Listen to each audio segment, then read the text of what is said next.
Nos parecía importante en el marco de este congreso poder hacer una audiencia del juicio ético popular a los ecocidas.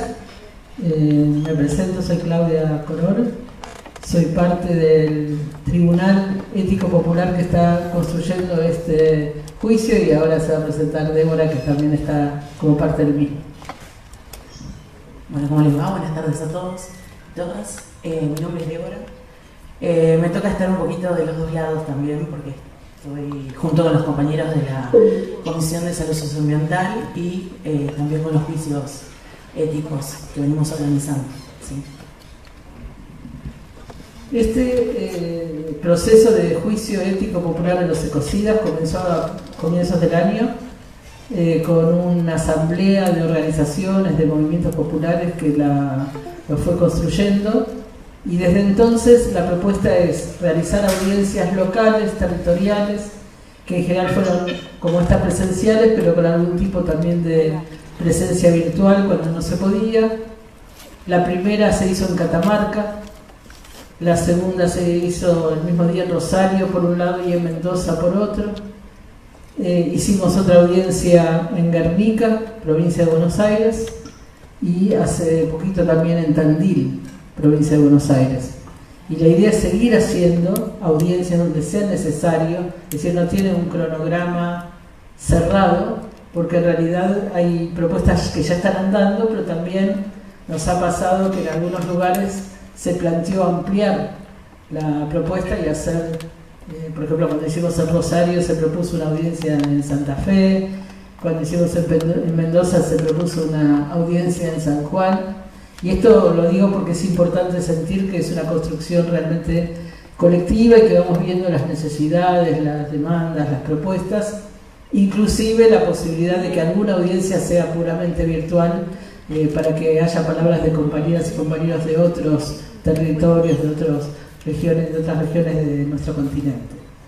Y la idea es hacer estas audiencias, se está registrando de distintos modos todas las audiencias, para después tener algunos productos de comunicación y de educación popular que nos permitan trabajar las temáticas con los movimientos populares. O sea, acá la centralidad de la propuesta es de los movimientos populares, y el objetivo es que también llegue a los movimientos populares lo que resulte de este proceso de audiencias. Estamos pensando hacer a mediados del año próximo un cierre, que sería una reunión del tribunal de todas las audiencias para poder poner en común los contenidos que se fueron planteando y elaborar una sentencia popular a los ecocidas, a los responsables de la destrucción de la naturaleza, de los bienes comunes, de las comunidades, de los territorios y de los cuerpos de nuestros pueblos. Y nos parece muy importante también decir esto de que queremos construir esta sentencia, porque por ahí a veces no llegamos a una audiencia con todos los casos que queríamos, pero que pueden aparecer propuestas para que sigamos trabajando, siempre con algún límite, porque podría ser toda la vida, ¿no? Pero sí, dijimos mediados del año que viene, para ahí poder construir colectivamente la sentencia, y a partir de eso también en el año que viene los materiales de comunicación que puedan surgir para seguir trabajando. Muchas compañeras y compañeros cuando hicimos las audiencias nos preguntaban, por ejemplo, si se podía, digamos, pensar en distintos tipos de vinculaciones de estas sentencias con las sentencias de los tribunales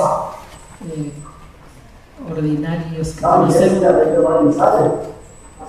Acá hay alguien colado. Roxy, bienvenida. Hay algunas compañeras que no pudieron llegar. Bueno, no, decía que también nos están preguntando a veces si tiene si es una sentencia que puede utilizarse en determinados juicios concretamente, y si bien no es el objetivo principal, sino el objetivo principal es de carácter político y pedagógico, también nos decían compañeras que son parte del tribunal, que lo han utilizado, por ejemplo, la sentencia de un juicio ético popular que se hizo hace más de 10 años a las transnacionales por ejemplo, las compañeras de General Mosconi, de la Unión de Trabajadores Desocupados de General Mosconi, sus defensoras lo han utilizado cuando necesitaban justificar por qué el movimiento piquetero estaba dando esas batallas contra la privatización de las petroleras y la forma de producción. Entonces, si bien no es un objetivo llevar este material a cada uno de los tribunales, también hubo iniciativas, o puede llegar a haber iniciativas en ese sentido. Esta audiencia en particular nos parecía muy significativa porque se hace en el marco de un congreso donde médicos, médicas, trabajadores, trabajadoras de la salud en distintas instancias vienen debatiendo temáticas que tienen que ver con nuestra propuesta de pensar no solo cómo se destruye la naturaleza, sino también cómo se destruyen los cuerpos y las comunidades. Y porque muchas veces la corporación médica fue negadora de algunos de estos temas que los movimientos populares históricamente vienen planteando. Por eso agradecemos muchísimo a las compañeras de la Comisión Socioambiental que habilitaron y abrieron las puertas para hacer esto. Y entonces, para empezar, porque no tenemos tampoco tanto tiempo, vamos a invitar a Damián Berseniasi, que no sé si ahí estás. Hola, buenas tardes, ¿me oyen? Sí, se te escucha, así que Damián, tenés la palabra porque vos nos escuchás mal a nosotros, ¿no? Sí, se escucha como muy lejos, pero supongo que como ustedes están en San Luis y yo estoy de este lado del río. Bien, a Damián le invitamos porque queríamos comenzar también con un homenaje a Andrés Carrasco, médico, que ha abierto el camino para también dar este tipo de debates de la ciencia digna. Así que, Damián, tanto para homenajear a Andrés, a Carlos Vicente y también para dar algunas opiniones para este momento, te invitamos a que tomes la palabra. Bueno, en principio muchas gracias, Claudia, a todas las compañeras y compañeros que han hecho posible y que hacen posible que estos juicios contra los ecocidas se estén desarrollando a lo largo y ancho de nuestro país. Y sin dudas, en un momento y en una instancia como esta, es imposible, si uno quiere estar cercano a la justicia, no recordar, no tener presente la figura de Andrés Carrasco y de Carlos Vicente, entre tantas y tantos otros compañeras y compañeros, pero particularmente la figura de Andrés y de Carlos, homenajear a quienes tanto desde la ciencia como desde los movimientos sociales supieron vincularse, supieron amalgamar estas construcciones siempre colectivas de una ciencia al servicio de los pueblos, una ciencia digna, una ciencia que logre trascender los mandatos del pensamiento hegemónico de los sistemas tecnocientíficos de la modernidad, los sistemas tecnocientíficos fundamentalmente de los últimos 30 o 40 años en nuestros países, absolutamente colonizados y colonizadores de cabezas, pero también de cuerpos, como es la ciencia digna que pretende poner en discusión esa hegemonía, ese pensamiento absolutamente dañino para el entendimiento y la posibilidad de continuar con los ciclos vitales que hacen que nuestros existires sean realmente posibles. Andrés Carrasco, desde su laboratorio de embriología molecular de la Universidad Nacional de Buenos Aires, pudo evidenciar sin ninguna posibilidad de discusión contraria el impacto que tenía el contacto de los embriones de vertebrados en sus primeras semanas de vida con los herbicidas en base a glifosato, y cómo esto generaba una alteración de la regulación del ácido retinoico y por lo tanto una predisposición al desarrollo de malformaciones congénitas. Y Andrés lo hizo en la más absoluta soledad, con todo el establishment científico en contra. No nos olvidemos que quien era ministro de Ciencia y Tecnología en ese momento, que después fue ministro de Ciencia y Tecnología de un gobierno diferente, con lo cual demuestra que en eso no había grietas, y quien fue en ese momento presidente de CONICET, que es Alvareza, luego ministro también de Ciencia y Técnica en las primeras etapas de este gobierno, fueron quienes lo persiguieron justamente por haber subvertido el orden que la tecnociencia mercenaria al servicio de las corporaciones nos ha impuesto, que es: primero se publican las revistas científicas de las corporaciones y después se puede difundir para que algo sea reconocido como validado científicamente, Andrés dijo no. Andrés dijo: lo que yo encontré, lo que yo pude evidenciar en mi laboratorio, no hace más que ratificar lo que las comunidades y sobre todo las madres de Ituzaingó vienen denunciando hace años, y tengo la obligación ética y moral de hacerlo público para que esto no pueda seguir perpetuándose en la más absoluta impunidad. Eso le costó a Andrés persecución, le costó a Andrés muchas, incluso ingratitudes de colegas, y también al mismo tiempo marcó una línea, marcó un camino a quienes veníamos detrás, sobre todo a quienes están dentro del sistema tecnocientífico. Y marcó una línea porque permitió abrir surcos o continuar surcos abiertos por otros, pero con mucha más fuerza a partir de allí para otros, para otras, que nos encontramos a partir de los escritos de Andrés redactando un manifiesto fundacional de la Unión de Científicos Comprometidos con la Sociedad de la Naturaleza de América Latina, que en el año 2015 fundamos, donde uno de los principales referentes fue Carlos Vicente, fue uno de los coautores de ese texto junto con Andrés Carrasco.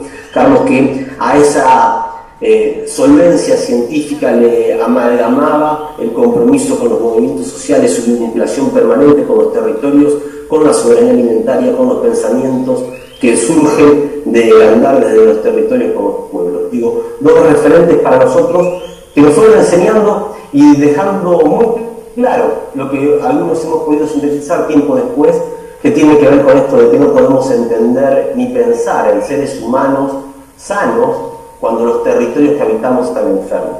Por eso la importancia de llevar adelante un proceso de enjuiciamiento a los ecocidas, es decir, a aquellos que están profundizando, a aquellos que están sosteniendo y que están construyendo diariamente un proceso de destrucción sistemática e irreversible de los territorios, de la vida en los territorios, de las diversidades biológicas, culturales, que hacen cada vez más difícil la continuidad de la vida como la conocemos y que ponen en peligro fundamentalmente las posibilidades de vida de las próximas generaciones a partir ya no solo de las pérdidas actuales de diversidades, insisto, biológicas y culturales, sino también a partir de la transformación sin retorno de los territorios en nuevas estructuras geomórficas que ya no tienen las capacidades de metabolizar y de llevar adelante los procesos de recuperación de la salud de los territorios que tenían antes, porque les hemos cercenado esas posibilidades a partir de las destrucciones ASEA, de la mano de el avance de la industria para la frontera agropecuaria, la destrucción y el desmonte que se lleva adelante, que se está llevando adelante a pesar de la nieve en nuestro país, el avance de las nuevas minerías en nuestras cordilleras, el avance del hidrofracking, el avance de lo que hoy es la minería del litio, de esta falaz barbarie que nos están instalando de la energía limpia a partir del hidrógeno verde, que no es más que otra cosa que viene a avanzar en el extractivismo del agua y la destrucción de nuestros territorios, el avance de también la especulación inmobiliaria sobre nuestros territorios urbanos, que hacen que nuestras ciudades se hayan convertido en islas de calor, desde donde es imposible pensar situaciones de territorios y contextos saludables para los sujetos y las comunidades. Por eso, que en el marco de un congreso de medicina o de una especialidad médica como es la medicina familiar y la medicina general, nosotros podamos tener un espacio para llevar adelante uno de los tantos espacios y eventos de enjuiciamiento a los ecocidas, es para nosotros muy importante y agradecemos no solo el espacio, sino la perseverancia de las compañeras y compañeros que lo hacen posible.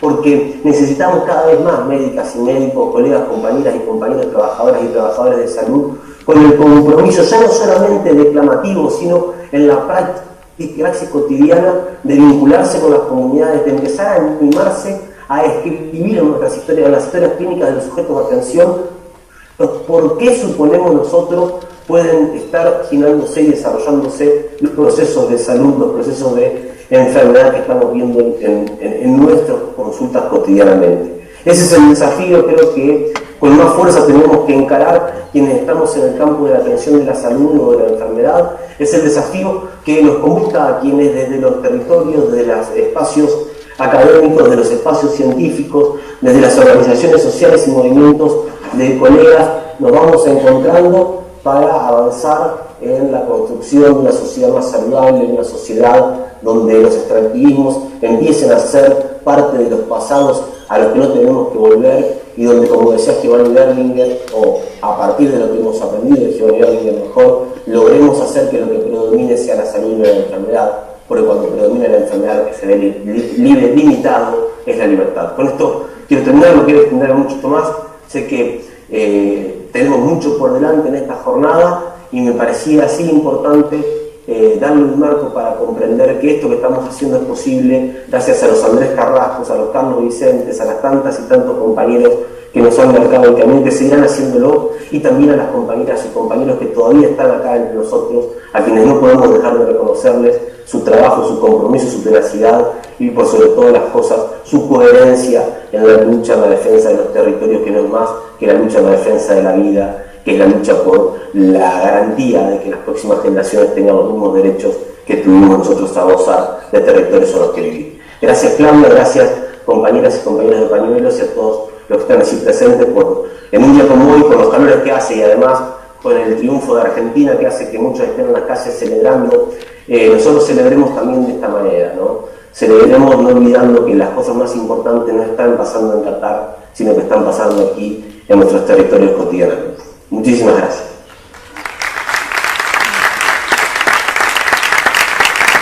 Te agradecemos también por acompañarnos, por tus palabras. Creo que encontrarnos en este lugar es un poco un homenaje para los compañeros, y también sumar a este homenaje a Julio Monsalvo, ¿no? Que tanto nos enseña el buen vivir, tanto nos enseñó, nos acompañó. Comenzamos directamente. Bueno, vamos a comenzar directamente con las presentaciones de la audiencia. La primera presentación es Derecho al Agua, de las Sierras de los Conchingones. Presentan Lucas Ferré y Damián Rodríguez. Diana. Ay, perdón, Diana. Diana, bueno, ese es No se escucha, dicen desde el Zoom.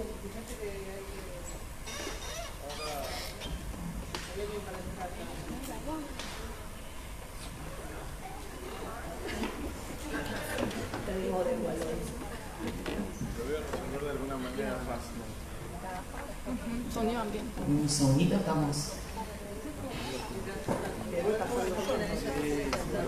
Hola,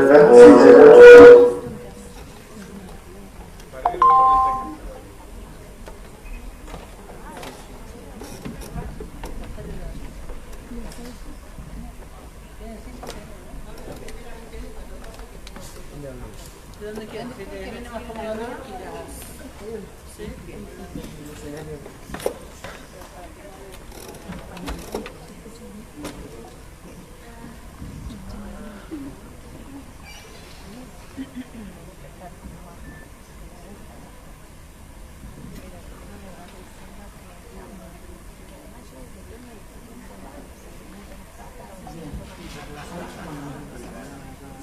De ir arrancando, mientras tanto se ve cómo se resuelve la parte que escucha. Claro, vamos comenzando mientras se arregla lo que es el sonido en Zoom, ¿sí?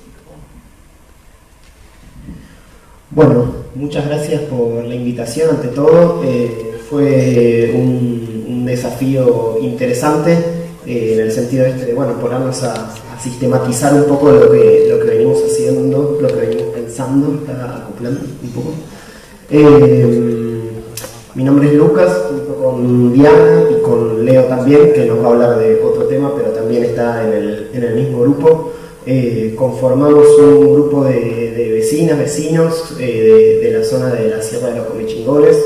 Cuando hablamos de esa zona, hablamos de la Villa de Merlo como principal localidad, pero bueno, todo el corredor de varias poblaciones, en San Luis, Carpintería, Los Molles, Cortaderas, y hacia el lado de Córdoba también, todo lo que es el valle de Tras la Sierra.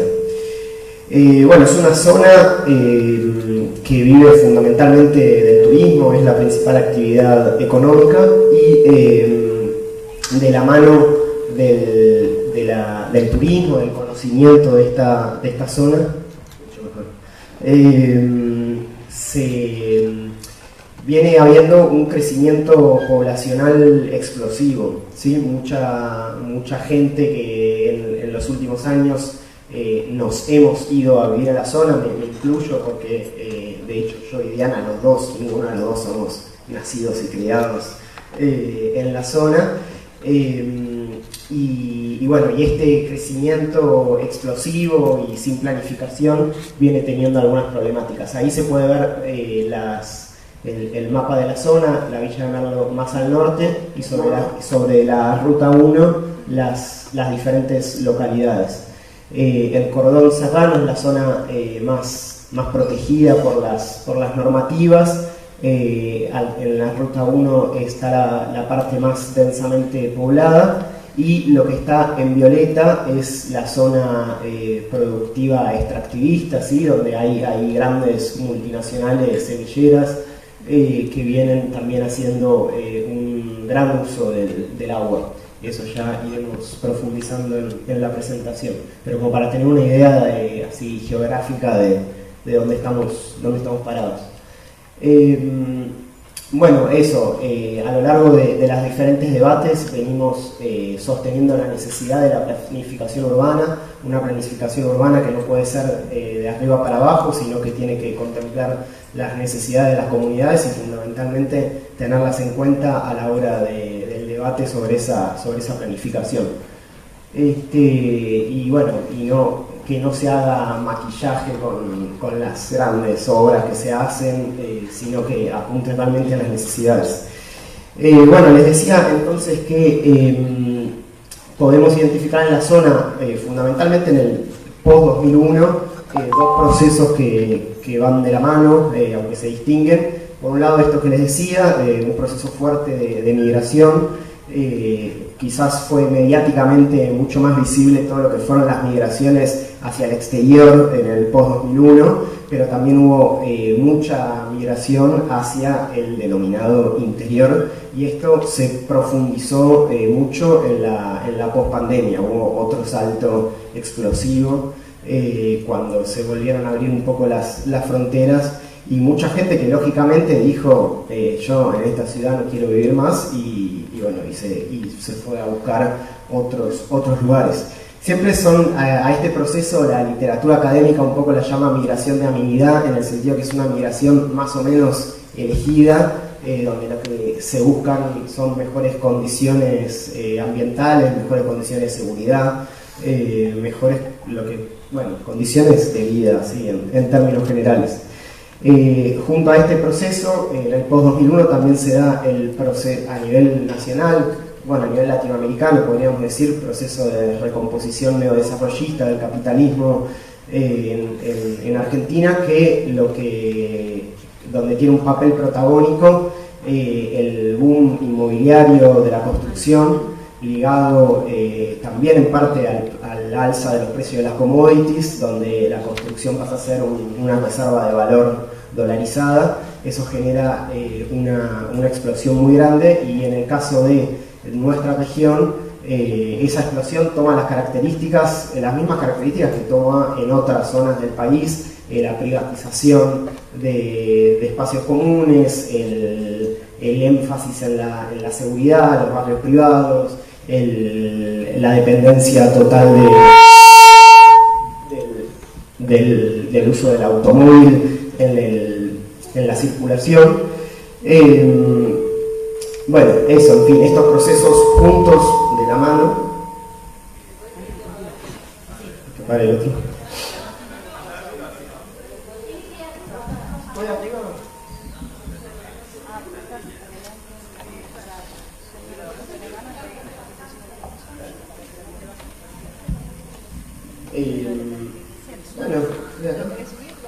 No sé, no tengo problema, ya me largué, ya superé la adrenalina del mundial y los nervios de hablar en público, así que ya estamos. ¿Qué más? Bueno, entonces, algunas cuestiones urgentes que están todas enlazadas entre sí: la matrícula escolar, la atención a las discapacidades, los desmontes, los incendios. La cuestión hoy urgente, es más urgente y que aparece y que no para de aparecer en diferentes grupos, es la cuestión del agua. O sea, hoy, por ejemplo, en la Villa de Merlo hay muchos barrios que no tienen agua, que tienen un chorrito chiquitito que carga el tanque a la noche y solamente a la noche. Los camiones cisternas se ven ahí en los videos tratando de llenar, o los vecinos compartiendo el agua. O sea, no hay agua ni siquiera para las cuestiones más mínimas de vida. Entonces, bueno, todo este proceso de extractivismo urbano, vemos que el agua es uno de los principales límites, objetivos que tiene este proceso en términos de posibilidad de reproducción de la vida en la zona como la conocemos. Sigue acoplando, capaz que se me ve en el medio, entre los dos, cada vez más expuestos.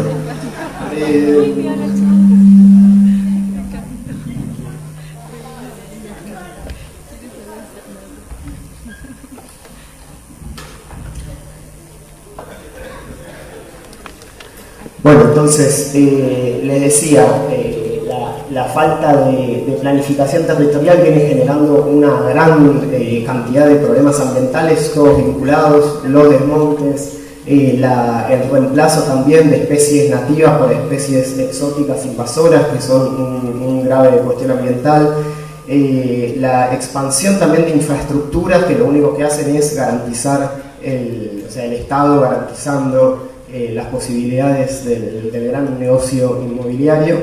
Y bueno, entonces un poco nos metemos. A ver, Diana, ¿querés pasar la próxima? Está bien. Bueno, entonces empezamos un poco a identificar a los actores responsables de esta situación, a los ecocidas. Por un lado tenemos entonces a las grandes desarrolladoras inmobiliarias, una muy fuerte en la zona que es Terraloteos. Terraloteos es una empresa que tiene, no me acuerdo, 10 grandes megaloteos, no más de 10, creo que son 13, orientados un poco a diferentes sectores de población, algunos loteos más de lujo, otros loteos más destinados a sectores medios, laburantes, atractivos porque son en cuotas fijas en pesos y demás. Pero bueno, ese es un ejemplo. Ese es el loteo Estación con Lara. Se encuentra de Merlo hacia el valle, en una zona que en realidad todo en el medio prácticamente no está poblado, lo cual genera un montón de problemas de infraestructura. También vemos los imaginarios de los barrios privados en otras partes del país, de una laguna privada en un lugar semiárido como es la zona en la que vivimos. Y ese loteo particularmente son casi 1000 lotes, es más o menos, si se poblara todo, es el 10% de toda la población de la Villa de Merlo, es toda la población de Los Molles, el pueblo donde vivo yo. Digamos, es una cuestión totalmente irracional en su escala, y cabe señalar que es una empresa muy denunciada por la propia gente que compró en esos loteos como verdaderos estafadores que no cumplen, en convivencia con los ejecutivos municipales, sobre todo la falta de cumplimiento de las promesas de luz, agua. Se vende en preventa cuando no está autorizado vender lotes sin luz y sin agua, entonces hay mecanismos legales para eludir esas normativas. En el caso, por ejemplo, de Los Molles, donde yo vivo, ellos mismos son los que hicieron una obra de infraestructura en la captación de agua del arroyo para garantizarles el agua al propio loteo que iban a hacer. Es una obra que de alguna manera benefició al resto del pueblo porque era necesaria, pero hay una especie de chantaje, digamos, o de convivencia frente a la necesidad de esa obra que dicen los técnicos que era una obra necesaria, pero está hecha solamente cuando la necesita ese megaloteo.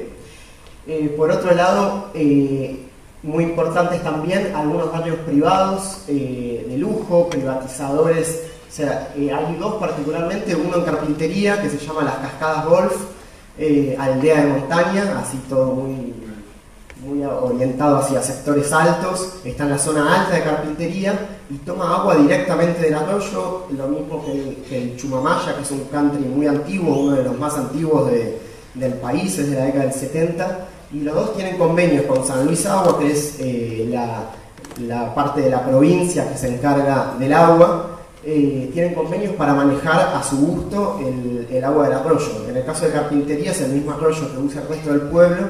En el caso del Chumamaya hacen uso exclusivo del agua entera de un arroyo. Esto viene generando conflictos, en algunos casos con las municipalidades, porque no hay medidores. Uno ve, recuerdo siempre que estamos en una región semiárida donde no llueve durante todo el invierno y estamos siempre rezando que llueva mucho en el verano para recuperar los niveles de agua. En esa zona uno va y los parques parecen canchas de golf con los sapitos prendidos todo el día, mientras el resto de la población, como veíamos en las fotos anteriores, se tienen que limitar muchísimo en el uso más elemental del agua. Bueno, acá vemos un poco las cuestiones de terraloteos, que tiene bastantes denuncias. Han recibido un scratch en el local que tienen en la principal avenida turística de Merlo. Bueno, por otro lado, nos parece importante señalar a los municipios, a los diferentes niveles del Estado. En primer lugar, los municipios, por acción o por omisión en el caso de la falta de planificación, pero en la mayoría de los casos autorizando loteos. Cada gestión municipal le deja a la gestión que viene una serie de loteos aprobados, lo cual realmente vuelve complejo si una gestión quisiera decir, bueno, hasta acá llegamos con los megaloteos. Los que están aprobados anteriormente son un problema, digamos, sobre todo en municipios chicos que no es que pueden afrontar grandes juicios millonarios. Entonces, cada gestión municipal se tiene que hacer, termina aprobando loteos y loteos. Bueno, acá diferentes cartas y protestas que se han presentado en este caso en el municipio de Merlo, que es un poco donde está más movido, porque como es la localidad más grande, es a la que más le está faltando el agua, donde el problema hoy está grave. El año pasado afectó ya no solamente a los sectores populares, sino que hoteles, restaurantes y demás se quedaron sin agua. Bueno, el secretario de Turismo de la Municipalidad de Merlo, la frase expresa todo. ¿Puedo aportar algo? Sí. Si bien nosotros estamos por el tema del agua, siempre venimos bregando por el tema de la planificación urbana. Consideramos que una planificación urbana nos crea calidad de vida. Y es lo que nos está faltando y que transversalmente lo podemos ver en el tema de incendios, en el tema de los agronegocios, en todos los temas, porque el urbanismo justamente es transversal. Como no llegamos nunca por el tema de la planificación urbana, por esta injerencia tan importante que tienen los loteadores, dijimos, bueno, pero el agua es realmente el límite que tiene el ser humano. Entonces ahí es cuando la gente se ve en la necesidad de empezar a agruparse. Esas cartas que presentamos al municipio fueron en el 2020, cuando ya la pandemia nos venía demostrando de que no podíamos tener el turismo como única matriz económica. El mundo entero se cerró ante el turismo. Y eso es algo muy importante a tener en cuenta, porque desde los gobiernos nacionales siguen bajando propuestas a nivel turísticas.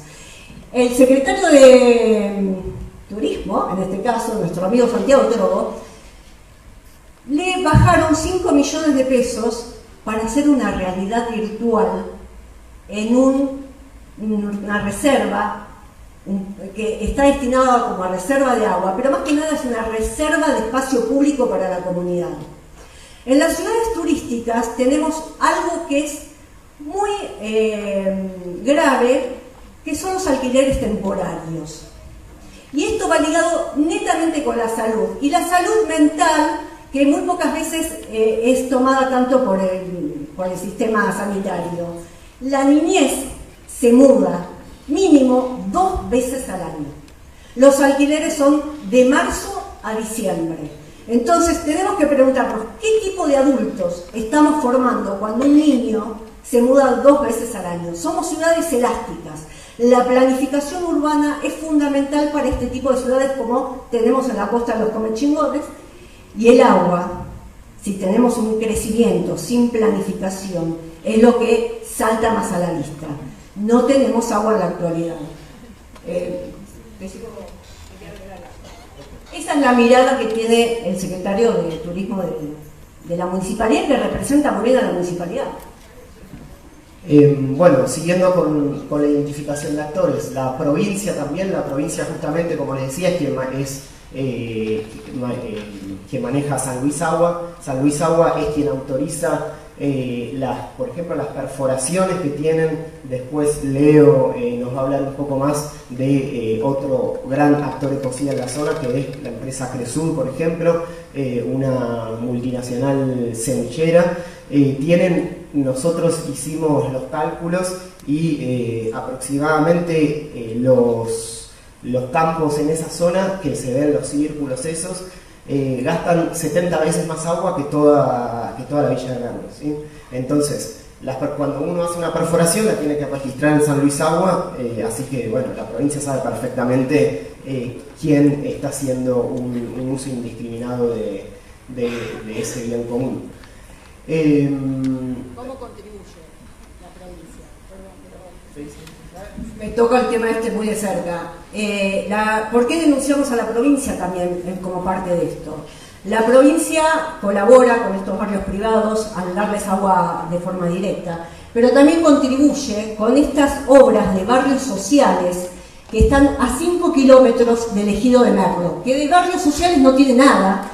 ¿Por qué? Porque es el trabajador el que tiene que recorrer diariamente eso y pagar el costo de traslado y de tiempo hasta su lugar de trabajo, hasta la escuela de los niños, a sus actividades cotidianas. Y además, lo que ustedes pueden ver ahí en amarillo es el beneficio que le está generando la trampita que la provincia le está generando cuando coloca un barrio social a 5 kilómetros de Merlo. Lo que está haciendo es beneficiar a todos esos loteos que están en el medio. Claro que para vecinos, simples vecinos que somos, es muy difícil llegar a encontrar quiénes son los dueños de todas esas tierras, pero sí salta a la vista de que eso no es una planificación. Ese barrio que ubicaron a 5 kilómetros de Merlo, hay otro que no está señalizado en este momento y que ya está proyectado también a 3 kilómetros, casi 4 kilómetros de Merlo. Es un barrio que está en una zona que sería una zona de, quizás algún biólogo acá lo sabe mejor que yo, cuando los arroyos crecen son esas áreas de desborde de arroyos.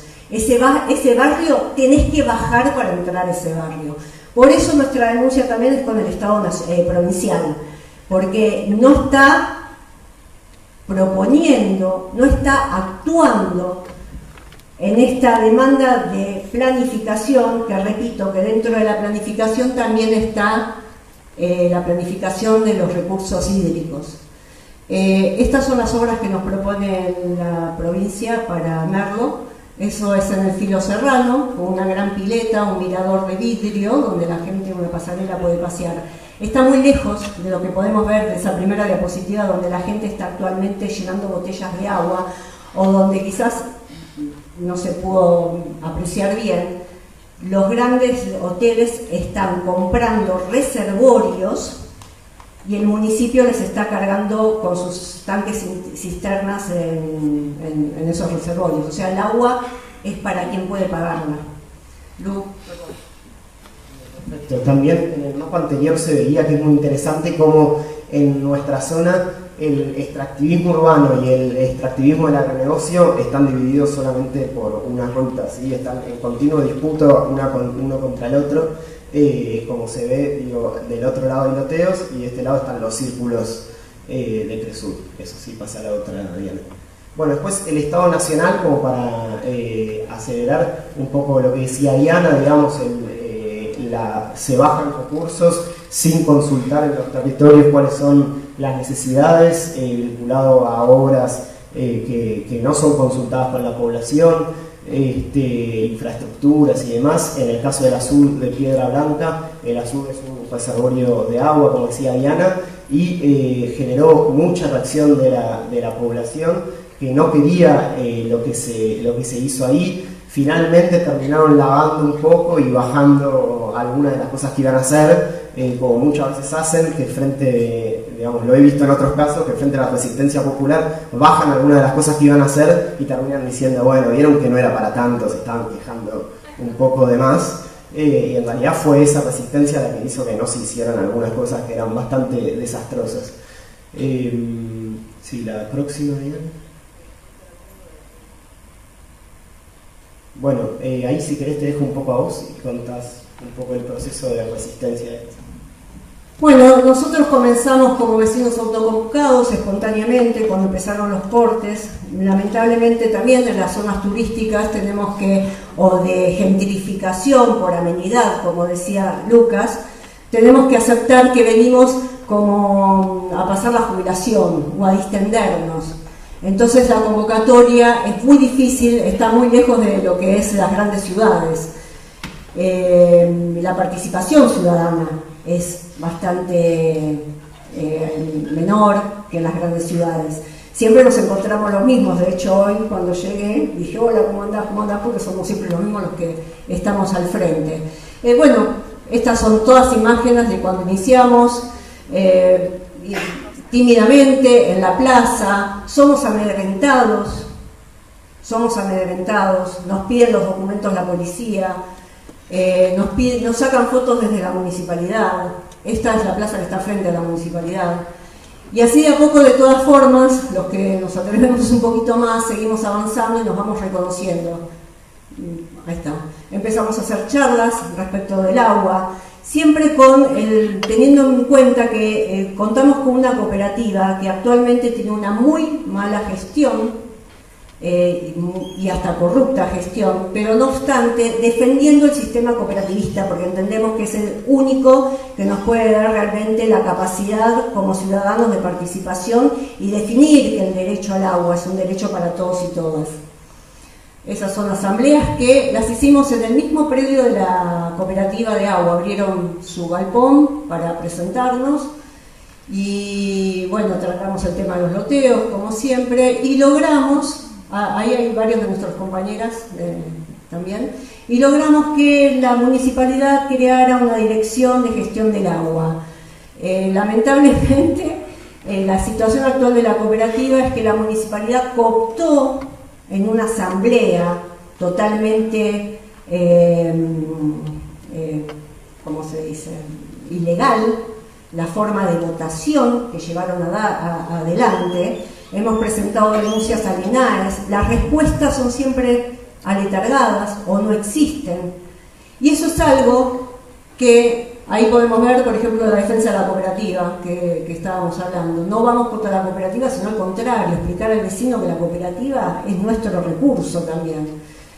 Sí pudimos identificar estos actores y pudimos identificar cuál es el rol que les compete a cooperativa, municipio y provincia. Y los tres están en falta. Acciones, este mapa es tremendo, les cuento. Este mapa, que seguramente Leo lo va a hablar después mejor, todos los vasitos esos que los ven hacia abajo a la izquierda pertenecen a la industria Acresur, que está al oeste de Merlo, a unos 7 kilómetros, 15.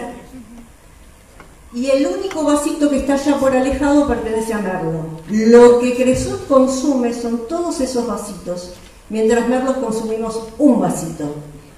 Cuando a la gente, a los turistas les mostramos esta circunstancia, se ven apabullados.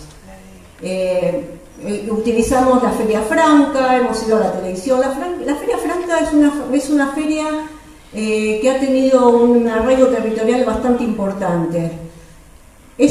Faltan 2 o 3 miembros ahí del cuerpo. Cada uno de nosotros tiene atrás organizaciones. No es fácil organizarnos, como a ustedes seguramente les sucede. ¿Y en qué instancia estamos ahora en explicar esto? En que el derecho al agua es un derecho que está dentro de los derechos humanos internacionales a los cuales la República Argentina adhirió.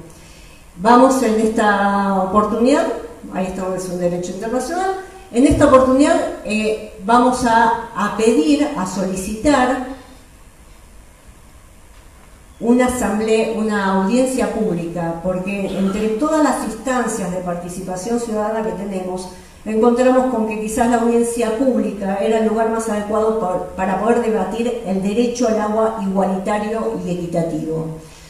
No hemos tenido respuestas, terminó el año legislativo, y para terminar les digo esto, que participando en varias organizaciones, tanto en Buenos Aires como en Merlo, vemos que todas las instancias que tenemos de reclamo no son vinculantes, y es una gran traba que tiene la ciudadanía.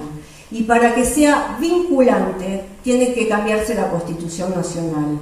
La propuesta, más allá de todas estas denunciadores que hicimos, es que quizás en alguna instancia todas estas asambleas también sirvan para ver qué capacidad podemos llegar a adquirir de llegar a modificar la Constitución para tener herramientas de vinculación ciudadana directa, porque si no vamos a seguir de esta manera.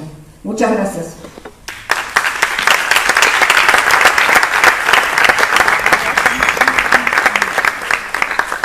Gracias, compa, por la presentación.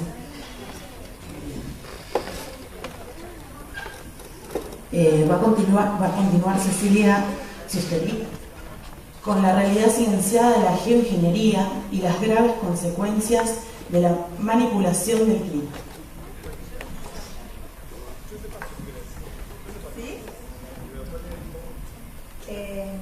Geojuicio 2. Hola, buenas tardes. Bueno, muchísimas gracias por la convocatoria y también por la apertura a hablar de este tema. En principio me convocan por el tema de minería, así que planteo que venimos trabajando desde Comunidad Cielos Limpios, que es una organización que se ha generado este año en el encuentro de personas. Se inició a partir de una charla en las chacras, las chacras de Córdoba, y a partir de ahí eso fue como la semilla, el disparador en el que nos encontramos muchísimas personas de toda la Argentina que veníamos investigando y viendo esta problemática de la geoingeniería. ¿Se conecta? Bien. Sobre todo la veníamos observando mucho a escala local, porque al menos en San Luis desde hace 20 años hay denuncias al gobierno de la provincia de muchos productores, sobre todo del norte de la provincia e incluso de la Sociedad Rural de San Luis, que vienen denunciando que todos los años, sistemáticamente en la época donde San Luis necesita la mayor cantidad de agua y de lluvias y de tormentas, sistemáticamente aparecen aviones rompiendo las tormentas. Esto fue presentado, fue tanta la evidencia que se empezó una causa que nunca prosperó porque nunca tuvo como apertura. Siempre, imagínense esto, hablarlo hace 20 años atrás. Nosotros tenemos la documentación de todas esas denuncias. El aeropuerto respondió que no salían del aeropuerto los aviones, por lo tanto caso cerrado. Y después, a lo largo de todos estos años, por lo menos por ejemplo en el 2009, la Sociedad Rural se vuelve a reunir con el gobernador pidiendo que investigue el tema del corte de las tormentas.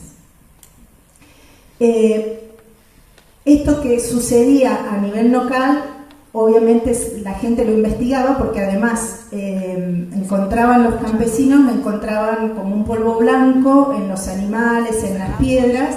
Entonces, bueno, todos los años eran denuncias. En esos momentos no existían las herramientas para filmar con el celular, pero y a medida que los campesinos denunciaban, salía el diario, la universidad, salían desde distintas instancias a decir que era imposible, que la lucha antigranizo tiene que ver con usar el dioruro de plata para desintegrar el granizo y que no afecta en nada el régimen de lluvias y la cantidad de precipitaciones. Yo me escucho re fuerte, ¿ustedes también? Está aturdo. Ah, ¿cómo no me dijeron? Gracias. No. Bueno, me alejo un poco del micrófono y ya está. Bueno, eso hace años yo hice periodismo ambiental y hay cada vez más estas investigaciones, y hablando de esto, que todos decían, el clima está re loco, diciendo, el clima no está loco, el clima lo están manipulando, el clima cada vez lo están interviniendo más. Bueno, en el 2018 se genera en San Luis una red ambiental y social de la provincia de San Luis, y una de las cuestiones que se compartían, porque había personas de toda la provincia, se compartían un montón, empezamos a ver en el cielo aviones que llamativamente la estela, ahí está bien, bajó, pues me cuesta no traérmelo.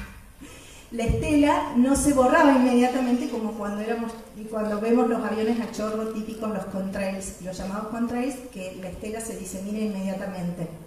Entonces empezamos a ver, nos llamaba la atención la cantidad el tránsito aéreo, el tráfico aéreo, y cómo las estelas que dejaban estos aviones no se borraban y quedaban, y empezaban a generar modificaciones en el patrón climático, como que se empezaban a desgajar y a enturbiar el cielo, y también modificaban a las lluvias, a las nubes naturales, por lo tanto el régimen de lluvia. ¿Puedes pasar la voz? Bueno, entonces ahí empezamos a investigar, y en este año, venimos viendo hace un montón de tiempo este tema de la llamada geoingeniería, que incluso si uno busca en Wikipedia, ahí hay una foto de la... no me digas que se me desarmó el power. A ver, esa no era. A ver, pasemos. Bueno, les parto de Vandana Shiva, es una de las referentes a nivel internacional. Ustedes saben que es una física, una científica que además es activista y escritora, y que viene defendiendo las semillas y la cultura orgánica, agroecológica, desde siempre.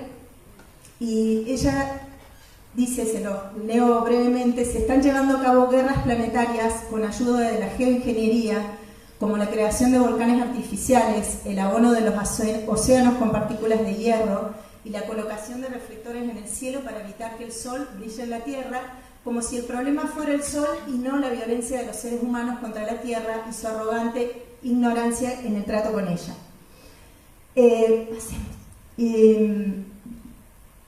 Entonces, la geoingeniería está definida, ya les digo, en Wikipedia por el Panel Intergubernamental de Cambio Climático, globalmente está definida como la intervención a gran escala, a escala planetaria, de los sistemas naturales y del clima intencionalmente, ¿sí? A escala planetaria, vuelvo a repetir. Sigamos. Hay un videíto. Ojalá se proyecte. Manipular el clima para su control exige la capacidad tecnológica de generar niebla, nubes, lluvias, diluvios, tormentas, tornados, maremotos o terremotos, modificar huracanes, el curso de los frentes lluviosos, pudiendo inducir sequías prolongadas que destruyan los sistemas hídricos y agrícolas de los países. La geoingeniería, por ahora, se discute en algunos parlamentos, se investiga en muchas universidades, se debate en grandes foros científicos, pero a nivel político, a pesar de tantas evidencias, se sigue negando que se esté llevando a cabo. Bueno, básicamente esta es la problemática tan grave. A mí me gustaría preguntarles, ya que estamos haciendo una encuesta desde Cielos Limpios, ¿Cuántos de aquí saben lo que es la geoingeniería o escucharon alguna vez? ¿Puede levantar la mano? Por compañeros, ¿saben? Porque les quemo la cabeza. Bueno, gracias. Bueno, es muy difícil explicar esto en 15 minutos que tenemos, porque es amplísimo, pero bueno, les queda la inquietud para que ustedes investiguen. Desde Cielos Limpios estamos... ¿Puedes pasar la otra? Estamos armando sitio web porque lo que sucede con esto es que la información, que es amplísima, las investigaciones, los documentales y toda la información, está muy dispersa y no es tan sencillo encontrarla. Entonces la idea es poder directamente compartir un link y que las personas se encuentren con toda la información nucleada en este sitio web. Bueno, básicamente, a grandes rasgos, el grupo Etcétera es una de las organizaciones a nivel mundial que más viene trabajando en el tema de la geoingeniería, oponiéndose, obviamente, y pidiendo que se detenga de manera urgente y pidiendo que se vuelva a las regulaciones del ENMOD, que ahora ya les cuento. Y dice... 3 categorías: manejo, gestión de la radiación solar, GRS, captura o remoción de dióxido de carbono y la modificación del clima. ¿Sí? Los 3 proyectos, básicamente el título, ¿no? Es re extenso de explicar cada uno de los proyectos que se vienen llevando a cabo con la geoingeniería en nuestro planeta como laboratorio. Pero bueno, los más visibles, que en realidad es por lo que la gente se conecta y entra a Cielos Limpios y cada vez nos llegan más documentación de eso, tiene que ver con esto de los aerosoles de sulfato en la estratosfera, que es esos aviones que nosotros veíamos en el 2018 y que nunca pararon, salvo 2 meses en la pandemia. Al segundo mes de cuarentena volvieron a arrancar los aviones, a contaminar la atmósfera y a seguir con su tarea de intoxicar y tirar toneladas de ácido sulfúrico. Sí. Una pregunta, ¿no? Sí. ¿De dónde despega? ¿Cuál es la autoridad que regula eso? Porque alguien no estaría cumpliendo su cometido, supongo. Y segundo, ¿cuáles son las instituciones públicas como universidades, y si son confiables, que estudien este tema? Eso ya viene. Si me esperás, ya te lo respondo. Bueno, eso, los llamados chemtrails, capaz que escucharon chemtrails, ¿sí? Los aviones que dejan las estelas nos están realmente fumigando desde hace más de 20 años en el cielo de nuestro planeta. Lo que pasa es que evidentemente no estamos tan conectados, no miramos tanto el cielo porque la población en general no tiene idea de esto y es muy difícil además comprobarlo. Seguimos. Mejora de... Si ustedes se fijan, esto se los puedo mandar o puede quedar en algún lugar, porque cada tema es para desarrollarlo, no puedo decirlo en un minuto. Fíjense, mejora del albedo. Hay proyectos en Latinoamérica que han estado pintando montañas de blanco para evitar la reflexión solar. O sea, es muy descabellado la cantidad de proyectos de geoingeniería. Sigamos. Después, con respecto a la remoción de dióxido de carbono, incluye todos estos proyectos: fertilización oceánica, mejora por hundimiento o afloramiento de material oceánica, ingeniería genética de algas, bueno, biochar, todo eso pueden investigarlo. Pasemos, esta es la segunda cuestión, que están tratando de absorber el CO2. Y después la modificación del clima, que tiene que ver, la siguiente, si se puede, que tiene que ver específicamente con lo que yo les decía al principio, que eso, la gente del campo, la gente que está conectada al cielo, la gente que está esperando que llueva, viene viendo esto, que se presenta como siembra de nubes, pero en realidad la tecnología desarrollada muestra las patentes en la historia, que en realidad tienen tanto la capacidad, la geoingeniería, las tecnologías desarrolladas desde principios del siglo XIX tienen tanto la capacidad para sembrar nubes y hacer llover como para que no llueva. Bueno, esto de la supresión o redirección de huracanes, hay documentales de los principales exponentes de geoingeniería que son espeluznantes, porque ellos dicen, bueno, sí, uno corre riesgo de matar a una ciudad o para salvar a otra. Es todo un debate ético, moral, pero bueno, estas cuestiones uno las encuentra, están esos documentales donde ellos se plantean estas cuestiones de si llevan un huracán para un lado o para otro. Seguimos, voy tratando de ir rápido. Historia, mínimo, hay muchísimo para contar, pero básicamente lo más, hay un video de que lo pueden buscar, del camuflaje marítimo, que lo que ven allá en el fondo es un avión creando una cortina de humo. Esto es Segunda Guerra Mundial, que muestran los primeros experimentos con todas las sustancias químicas para generar alguna cuestión en el clima, ¿no? Alguna modificación. La operación Popeye, la famosa, una de las primeras operaciones climáticas más fuertes que desarrolló Estados Unidos, porque le iba bastante mal en la guerra de Vietnam con el conocimiento que tenían los vietnamitas del terreno. Entonces decidieron utilizar sus primeros experimentos para crear lluvia, para extender la época del monzón y generar un diluvio e inundar las rutas de Ho Chi Minh, donde los vietnamitas se abastecían y buscaban los alimentos y se guarecían. La operación Popeye, aparte que no les alcanzó con inundarlos, ahogar las rutas, sino que después cuando salieron los rociaron con el agente naranja de Monsanto, ¿no? La operación Popeye en ese momento salía en el New York Times, edité esa foto porque era mucho, pero salía en los medios como la operación climática. De hecho ahí se ve en el avión de las fuerzas de Estados Unidos para el clima, para modificación del clima. Sigamos. Perdón, me quedan dos eventos que no me cabían en la presentación, que decidieron, que hay un medio de Guardian que lo publica, que en Inglaterra, en Londres, decidieron hacer un experimento cargando en una avioneta uno de los tanques y rociaron Londres con químicos para ver qué le sucedía a la población y cómo festejaron cómo crecía el uso, la compra de ciertos medicamentos después de esas fumigaciones que hicieron sobre Londres durante un periodo bastante importante, y en St. Louis de Estados Unidos también. Eso lo pueden encontrar todo. Bien, después de la operación Popeye,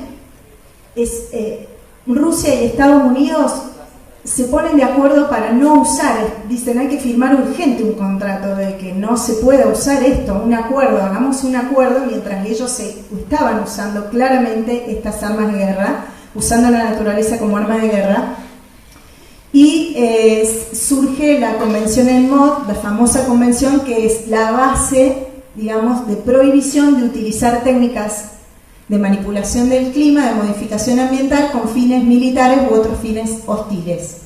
¿Sí? Guerras climatológicas, la convención la pueden buscar, pero habla de terremotos, volcanes, inundaciones, sequías, huracanes y monzones. Prohibición a los estados miembros que firmen de utilizar este tipo de técnicas. Sin embargo, pasemos a la siguiente. Bueno, en el 2010 también se hizo una moratoria global a la geoingeniería. Todo esto, muchísima gente en todas partes del mundo denunciando y trabajando para que frenen con los experimentos de geoingeniería sobre la atmósfera y sobre el planeta. Seguimos.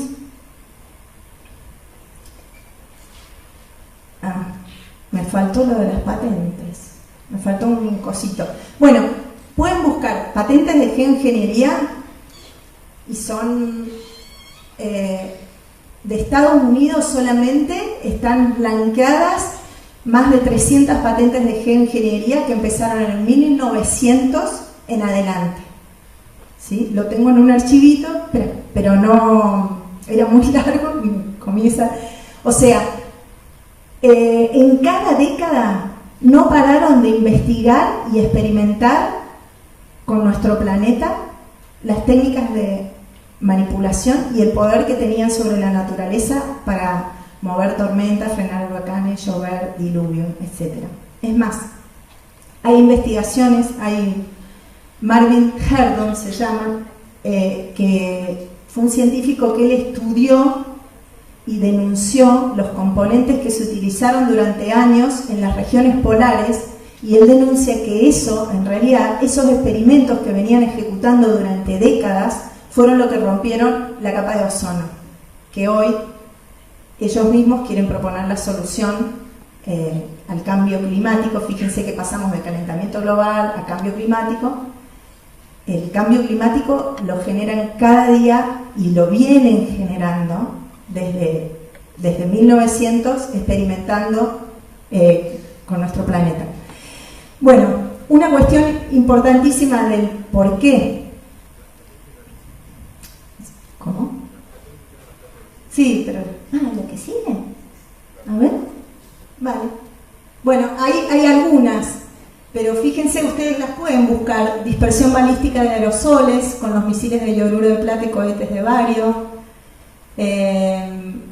Rocket barium, dispersión de aerosoles. Los componentes de las patentes son bastante tremendos, compuestos sulfúricos y derivados de aluminio. Bueno, los principales referentes de la geoingeniería los van a encontrar hablando de la cantidad de ácido sulfúrico, aluminio, bario, estroncio que hace falta cargar a la atmósfera para frenar el calentamiento, que el sol nos genere el calentamiento global y el efecto invernadero. Podemos volver al anterior, porque ahí hay un tema muy importante. ¿Ya estoy? Ay. No, la anterior tiene que ver con esto. Geoingeniería, ingeniería genética, una sinergia peligrosa. Las principales empresas que financian, ahí vamos a la parte de acusados, las principales empresas que financian estos proyectos de ingeniería tienen que ver con empresas que vienen desarrollando agrocultivos transgénicos resistentes a la sequía y a los metales pesados. Hace poco se supo eso, de que también vienen desarrollando semillas resistentes, por ejemplo, al aluminio, que es una de lo que más se encuentra en la atmósfera en niveles extremos. Fíjense, este grupo, etcétera, habla de 532 solicitudes de patentes sobre rasgos diseñados con ingeniería genética para adaptación al cambio climático. Las más grandes empresas químicas del mundo, Bayer, Monsanto, DuPont, Dow, Bayer, Syngenta, están desarrollando cultivos o organismos climáticos o genéticamente modificados. Hay empresas que han contratado y comprado directamente, abajo lo dice, Climatic Corp, y vienen invirtiendo fuertemente en el cultivo de transgénicos resistentes a la sequía y a los metales que ellos mismos nos están arrojando.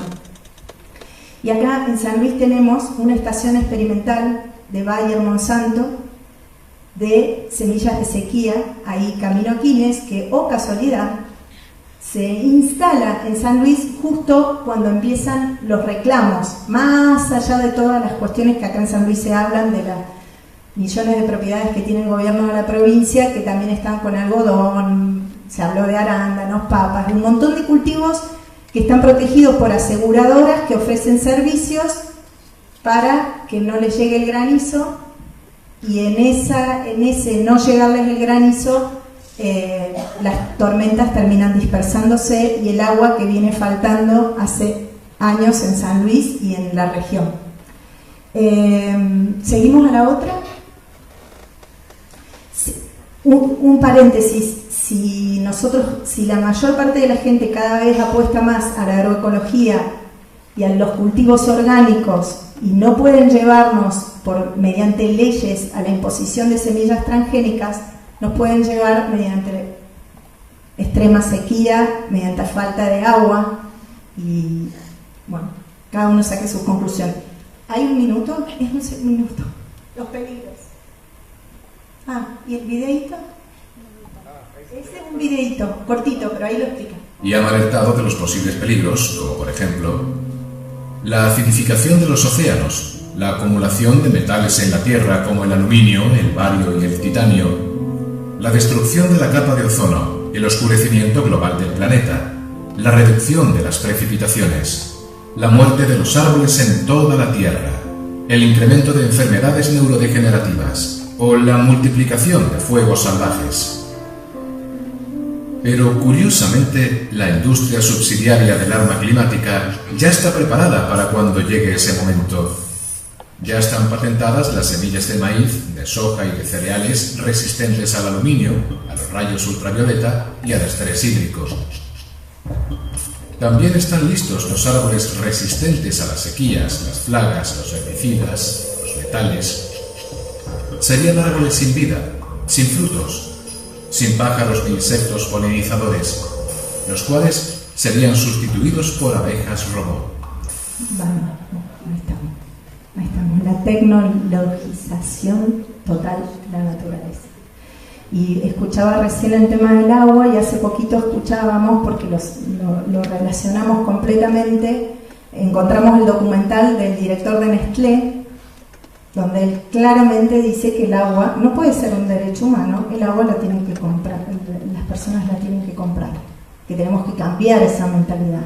Las grandes corporaciones utilizan lo que sea para llegar a los objetivos comerciales y vaya a saber cuántos más, que no da para esta charla. Como responsables, las empresas que mencioné, el gobierno provincial, porque es parte de la escala regional, sin dudas, y además porque nunca controló, y el gobierno nacional porque no cuida nuestra soberanía aérea y no habla de los contratos y las firmas secretas para permitir que surquen nuestros cielos miles de aviones todo el tiempo. Hay un proyecto de Harvard, está en otra diapositiva, no sé si llego, ya tengo terminado el tiempo, donde Harvard firma con el CONICET para estudiar el manejo de la radiación solar en la cuenca del Río de la Plata, cómo puede llegar a afectar más a los países pobres. O sea que también por ahí puede estar la entrada, además de todas las tecnologías que existen de mezclas de combustibles para los aviones comerciales normales, ¿no? Que la mayoría de los que detectamos en los radares que venimos siguiendo desde Comunidad Cielos Limpios vienen o de Brasil o de Uruguay y cruzan a Chile. La mayoría de los que dejan estas estelas que son y que van y que vienen los aviones, el otro día contamos 8 en 15 minutos dejando estelas justo cuando estaba pronosticada la tormenta, que nunca llegó. O sea, es bien complejo ese tema y largo de explicar. Te invitamos a la charla de Merlo mañana. Estamos en Merlo dando una charla con todo el tiempo que amerita este tema. Gracias por el espacio.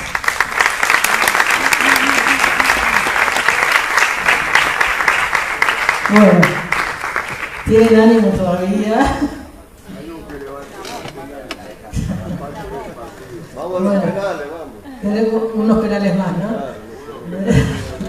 Muchas gracias.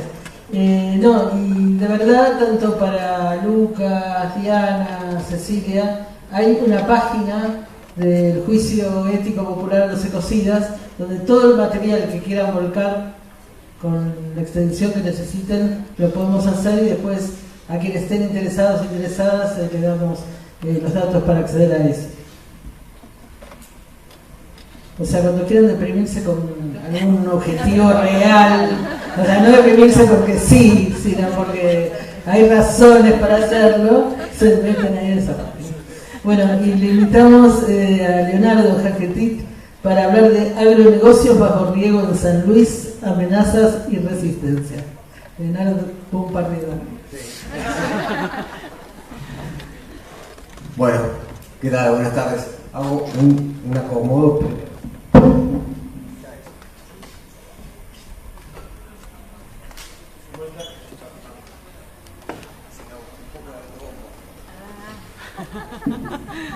Todo pensado. Sí. Bueno, ¿qué tal? Buenas tardes. Bueno, yo soy Leonardo Jaquetit, soy técnico de la Secretaría de Agricultura Familiar, que es un organismo del Ministerio de Agricultura de la Nación, ahora Secretaría de Agricultura de la Nación de Addis, y hace unos años participé en la Asociación Campesinos del Valle, que tiene que ver mucho con la historia que voy a contar un poco. Bueno, básicamente, primero decir que el material lo elaboramos con Fernando Frank, que es compañero que participa en las cátedras libres de soberanía alimentaria. También aportó algunas imágenes Pamela Maquet, que también fue compañera del proceso de Campesinos del Valle. Bueno, primero enmarcar un poco de que el proceso que vamos a contar es un proceso de 10 años, 15 años atrás más o menos, que empezó principalmente en la zona del Valle de Collara y en la zona de la llanura de Quines, en la llanura de Quines Candelaria, al límite de Córdoba y La Rioja, acá en la provincia de San Luis. Lo que les aporto es un poco de cómo se fue instalando el modelo del agronegocio acá en la provincia, de la mano del desmonte, y cómo se... cómo se instaló y que inevitablemente ese instalarse genera resistencias. Y un poco la resistencia que les vamos a compartir tiene que ver con la resistencia organizada, que es la que yo creo que es importante valorar, porque no es la resistencia que se limita a una denuncia y queda solamente en un papel, en una comisaría, en un juzgado, sino que es la resistencia colectiva que va madurando las ideas y es la que permite visualizar las estrategias que tienen los gobiernos o las corporaciones detrás de las cosas que van haciendo. Y bueno, y también creo que es importante esto de conocer un poco el modelo del agronegocio, porque a partir de conocerlo es que podemos repensar cómo desarmarlo y pensar cuáles son las políticas necesarias en favor de toda la sociedad. Así que bueno, arrancamos un poco con la presentación. Acá sintetizo mucho algunas cosas que es del agronegocio, esto del acaparamiento de tierra, uso intensivo de transgénicos y agrotóxicos, alta tecnificación en maquinaria y predomina la lógica del capital financiero. Y ahí le agregué algunas particularidades de la provincia que no se dan en otras zonas donde se instala el agronegocio, que tiene que ver con la deforestación, con o sin incendios, y el acaparamiento de agua. La imagen esa que puse es un poco de lo que voy a hablar, que tiene que ver con los equipos de riego por pivot. A lo mejor más o menos tiene identificada ese tipo de imagen, los que somos de aquí, de la provincia, lo tenemos un poco más visto. Les comparto un poco algunas definiciones que el compañero Fernando no me dejaba nunca: altos requerimientos de capital, participación creciente del capital financiero y reorganización del trabajo y la producción. Esto lo vamos a hablar bastante, hasta en algunas cuestiones gráficas, lo que significa la reorganización del trabajo y la producción. Y el extractivismo consiste en una formación socioeconómica basada en la explotación intensiva de la naturaleza, centrada en la exportación de materias primas como motor del crecimiento, y acá en la provincia también la idea del progreso. Bueno, yo voy a meterme con dos temas con los que la organización tuvo algún tipo de vinculación, que es la cuestión de la ley de bosques y la cuestión de los agrotóxicos. Ley de bosques. No sé si manejamos más o menos la idea de que es una ley que se ¿cómo se llama cuando le ponen la letra finita? Reglamentó en el 2007, y que del 2007 en adelante le pedía a las provincias que hagan un ordenamiento territorial de los bosques, que definan qué categorías tienen los bosques de su provincia, según tres zonas: verde, amarillo y rojo. Verde, la que se puede desmontar; amarillo, la que se tiene que hacer un manejo especial del monte; y rojas, las zonas que no se pueden desmontar. Este grafiquito es de la Secretaría de Ambiente de la Nación, que estima los desmontes por datos que pasa a la provincia hasta el 2016-2017. Las primeras 3 columnas están en gris porque del 2007 que se reglamenta la ley hasta que la provincia aprueba el ordenamiento territorial, que si no me equivoco es a fines del 2009, no, estaba vedada el desmonte, no se podía desmontar. Sin embargo, ahí se ve que en 2008-2009 se desmontaron 50.000 hectáreas y otras 30.000 hectáreas en el 2007. Ya empieza un alto nivel de desmonte en un momento que estaba vedado porque la provincia todavía no presentaba el ordenamiento territorial. Del 2010, bueno, hay una parte que se desmonta, digamos, legal, que es lo que está en verde, una parte un poco más ilegal, que es lo que está en amarillo, y lo que está en rojo es ilegal también porque se desmontó en zonas donde la ley decía que no se tenía que desmontar. Así siguen los años sucesivos y siempre hay un porcentaje de que se desmontó en zona gris, y eso tiene que ver con la imagen que sigue, que este es el ordenamiento que termina presentando la provincia, y ven que hay una gran cantidad de zonas en blanco, que ahí hay distintas interpretaciones, si es que se considera que ya estaba desmontado, entonces no hacía falta pintarlo, o que no es una zona de monte que no cumple con las condiciones técnicas que pedía la ley de bosque, que es un monte de determinada altura, con tal superficie cubierta y demás. La cosa es que hay zonas que quedan en blanco, que son esas que veíamos en la diapositiva anterior, que figuran en gris, es decir, que todos los años se estuvo desmontando un porcentaje en un territorio donde no estaba definido qué manejo debería hacerse en el monte. Lo otro importante para ver en esta imagen es la zona noreste de la provincia, que es el Valle del Colara. Es donde está bastante marcado de verde. No sé si ubican Merlo, que es de donde estuvieron hablando Diana y Lucas. Yo vivo en Santa Rosa, en el Valle. Bueno, eso es una zona bastante pintada de verde, y la otra pintada de verde es de donde está esa parte roja arriba, que es la zona de la llanura de Candelaria, Quines, que después la vamos a ver en otras imágenes cómo se asocian con los lugares donde se instalan los equipos de riego. Y después, mucho de eso que está en rojo, la verdad que no es que se jugó demasiado el ordenamiento territorial de la provincia, porque mucho de eso es sierra, que directamente no se puede desmontar, es zona que no es apta para la agricultura. Bueno, acá me meto a explicar un poco algunas cosas sintetizando lo anterior. Lo importante es que el 50%, un poco más del 50% de lo que se desmontó de esas 140.000 hectáreas que decía de entre 2007 y 2016 fue desmonte clandestino, ¿sí? No estuvo regido por la ley de bosques. Eso como para sintetizar, porque ya me meto con lo que es la parte del agua. Bueno, a mí me faltó el diseñador gráfico en el PowerPoint. Bueno, esto es, le tiro algunas cosas como para que se entienda la gravedad o lo que implican los sistemas de riego por pivot.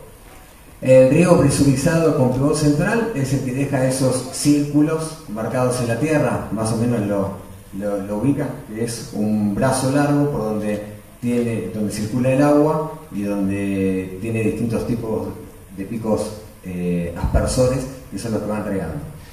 Utilizan pozos que van de 150 a 200 metros de profundidad, y me animo a decir que más también, sin miedo, más también, y se explica con esos dibujitos que están abajo. Cuando los pozos empiezan a chupar, se genera ese cono. El agua, digamos, como cuando ponemos una bomba, no la ponen como en una pileta, el agua está encerrada en algo así como una piedra pómez, entonces tarda en llegar a donde está la bomba. Si ponen la bomba demasiado superficial, se seca enseguida.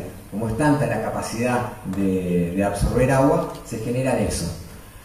Eso hace que también tengan que regar con más de 2 pozos por equipo. más de 2, más de 3, más de 4 pozos por equipo, porque es mucha el agua que consumen. Son todas cañerías que van por, digamos, los pozos están distanciados, van por debajo de los equipos de riego y sale el agua en el centro y desde ahí se dispersa a toda la parte que se riega. Las bombas con las que usan son de 100.000 a 200.000 litros hora, y me animo a decir más de 200.000 litros hora también. Son recontra conservadores los números que usan. Y los riegos complementarios, según la zona, van de 100 a 200 milímetros. El riego complementario es el maíz, por ejemplo, para tener un buen rendimiento, eso de 13.000, 14.000, 15.000 kilos por hectárea, necesita que le lluevan 500 milímetros en el ciclo. Como nos llueven 500 milímetros en el ciclo, los llueven 400, bueno, esos 100 hay que regarlos. Llueven 300, esos 100 hay que regarlos, ¿sí? Eso es el riego complementario, que según la zona del Valle del Collar llueve un poco más, en la zona de la llanura de Candelaria llueve menos. Pasamos. Esta es muy aburrida, pero hay que ponerla porque para dimensionar un poco las cantidades de agua. 1 milímetro de lluvia en 1 metro cuadrado representa 1 litro de agua, ¿sí? Si lloviese hoy 1 milímetro es 1 litro de agua que llovió en 1 metro cuadrado. Si eso lo llevamos a 1 hectárea, son 10.000 litros de agua en 1 hectárea. Por lo tanto, si lloviesen 50 milímetros, lloverían 500.000 litros en 1 hectárea.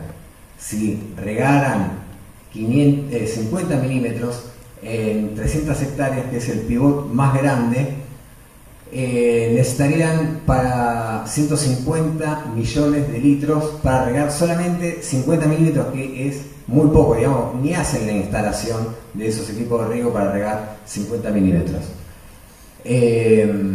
Abajo, claro, eso les insumiría tener que regar durante 62 días seguidos el círculo andando, que en realidad el círculo da la vuelta en 3 o 4 días.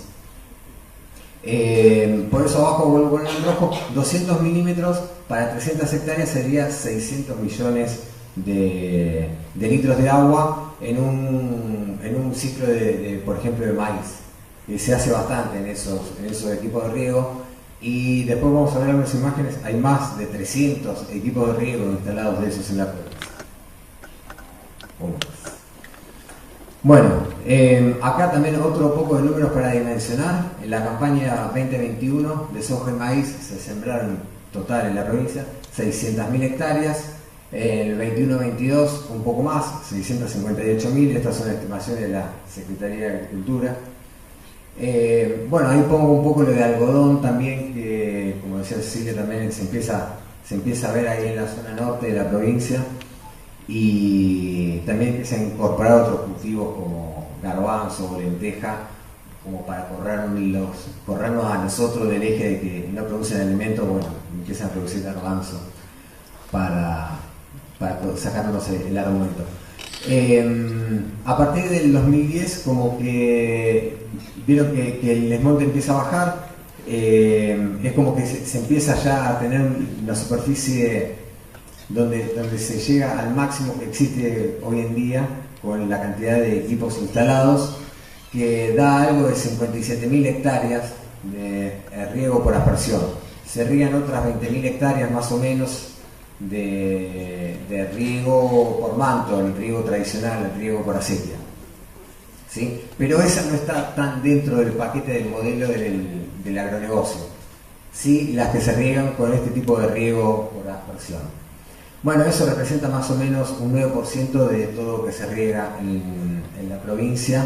Perdón, lo que se riega de forma de aspersión representa un 9% de esas 650.000 hectáreas, que es un número bastante grande, no son las 5 millones de hectáreas que puede aportar la provincia de Buenos Aires, pero para una provincia que tiene gran parte del territorio con monte, con sierra y en secano y en zona semiárida, es un número muy importante, esas 600.000 hectáreas que aporta San Luis al modelo del agronegocio total del país. Bueno, todo eso para poder introducir un poco esto, que es lo que les decía. Si se acuerdan, el gráfico donde estaban habilitados los desmontes, Esto estaban acá en la zona del Valle de Conlara y ahí en la planicie, en la llanura de Quines Candelaria. Se llegan a ver más o menos los círculos de riego, cómo se ven esos círculos, que son los equipos de riego. Hay alrededor de 60 círculos acá en la zona del Valle, y en la zona de Candelaria, de Quines, es increíble la cantidad de círculos que hay. Ahora vamos a ver algunas fotos un poco más de cerca. Eso es el pueblo de Quines. Eso es la zona de riego tradicional, lo que está a la derecha, y la otra zona, obviamente, es la zona del círculo. Yo marqué solamente esa zona, porque no son círculos de los más grandes, son aproximadamente 2.000 hectáreas que tienen ahí bajo riego, versus 600 hectáreas del riego tradicional por acequia. También miremos, por eso le decía que cómo modifica la estructura agraria, que estaba justo en la definición del agronegocio. Ahí miren lo que son las parcelas tradicionales de riego, están todas rodeadas de monte, están todas con distintos colores, porque se usa todo distintos tipos de siembra, distintas fechas, distintos cultivos. Están todas desordenadas, llamémoslo, ¿sí? Están recorridas, si pudiésemos hacer más zoom, están recorridas por canales por todos lados. Y lo otro, bueno, es la perfección, la geometría aplicada a la agricultura.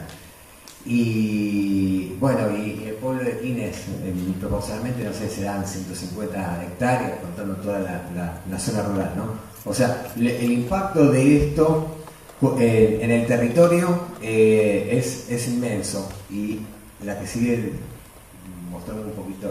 Bueno, esto es como para que no se pierda. Yo solamente mostraba eso, pero miren todo como sigue ahí al norte, y más al norte sigue más todavía, ¿no? Del pueblo Quines. El impacto en el territorio. Bueno, cambio en la lógica productiva, por supuesto, cambio en el uso del suelo, cambia el valor de la tierra y quién accede, ¿no? Porque cuando existe la posibilidad de que la tierra se venda para instalar ese tipo de equipos de riego, ya no son las familias campesinas las que pueden acceder a comprarse y venderse la tierra al valor vaca como se hizo históricamente, sino justamente las empresas que manejan capitales. Se desplaza el riego superficial, que genera trabajo, se generan trabajos de primera y trabajos de segunda, se incorpora en la población la mirada del progreso y del atraso. Hay un impacto de agrotóxicos en el aire y en el suelo, y la infraestructura pública está en función de ese modelo. Las rutas, el tendido eléctrico, los permisos de perforaciones, los permisos de desmonte, es todo lo que de alguna manera el avance de esas empresas le va imponiendo al Estado, que tiene que estar todo eso a disposición para que ellos puedan desarrollar ese paquete. Bueno, como yo vengo de la agricultura familiar y laburo con familias campesinas, no puedo dejar de marcar un poquito la contradicción del modelo, y esto es un poco el modelo de riego por manto, y este es el modelo con los equipos de pivot. Alguno podría decir que eso es ineficiente y hay que poner 10 millones de cosas en la balanza para hablar de eficiencia o ineficiencia, desde la electricidad que se usa, o el trabajo que se tiene que usar para mantener canales, o el trabajo que significa hacer un dique para que el agua llegue ahí, o el consumo de electricidad de estos equipos, o el consumo de trabajo de las perforaciones. Digo, serían cosas que tendríamos que poner en la balanza para decir qué es más eficiente, ¿no? Pero parece indispensable poner esa foto de esa forma de regar, porque ahí hay una vinculación de pala, ¿no?, con la tierra. Y se llama Armando Lucero, un campesino que tiene 3 hectáreas, que vive muy cerca de Santa Rosa de Conlara, que siembra alfalfa, es un cultivo de alfalfa que tiene de acá para abajo.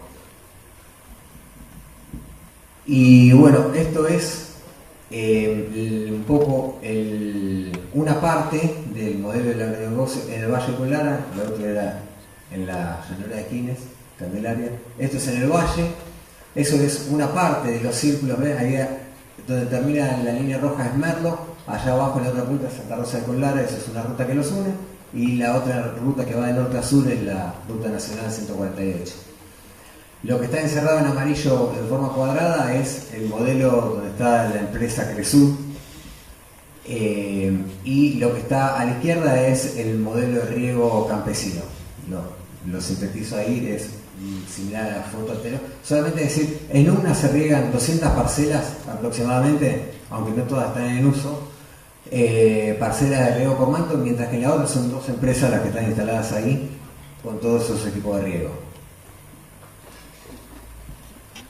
El aporte de la agricultura familiar, la diversificación de los alimentos locales, verduras, frutas, carnes, lácteos.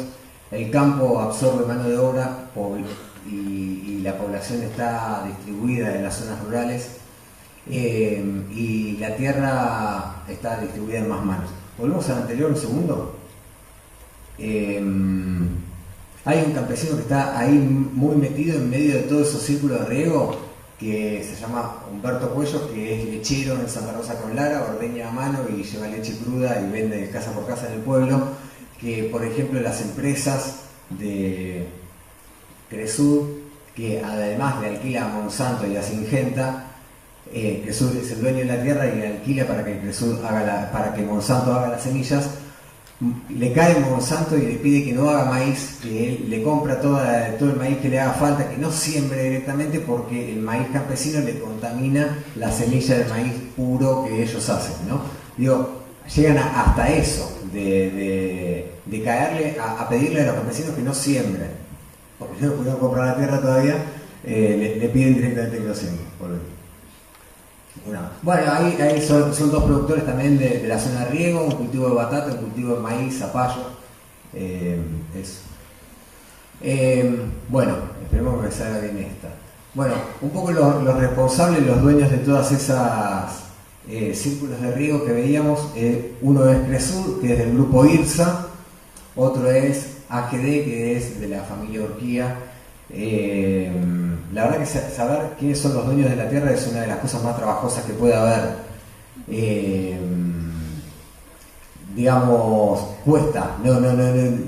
Además, hay empresas que son del mismo grupo con distintos nombres. Se dice en el pueblo que es de tal, pero el saberlo no. Digamos, lo que sí más o menos podemos tener identificado es que Cresud tiene el cartelito en la puerta, así que es Cresud. Aceiteras General Dehesa y Cañuelas se esconden un poco más, y Bayer Monsanto y Syngenta dicen públicamente que ellos hacen semillas transgénicas en esta zona. Acá vienen, bueno, esto es la captura de pantalla de la empresa Cresud, que ahí dicen sin problemas que tienen 800.000 hectáreas en el país, que tienen 23 campos, que te explican cómo hacer inversiones, comprar acciones. Son muy sinceros, muy francos. La verdad que no tienen ningún problema en esconder el modelo que se veía en esos grafiquitos.